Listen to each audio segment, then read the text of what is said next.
सीखेंगे। इस्लामी उंगलियों के नाम सीखेंगे ना?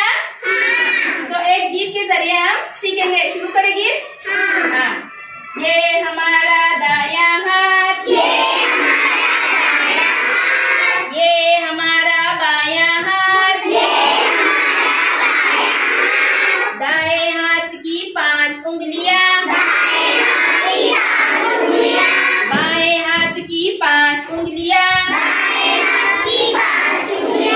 दोनों मिलाकर 10 उंगलियां,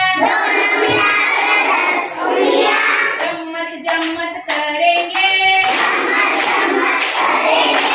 उंगलियों के नाम सीखेंगे, जम्मत जम्मत करेंगे, उंगलियों के नाम सीखेंगे। ये हमारा फर्ज है, उसके बाद शहादत, उसके बाद शहादत, दरमियानी उंगली जन्नत है, दरमियानी उंगली जन्नत है, उसके बाद अमानत,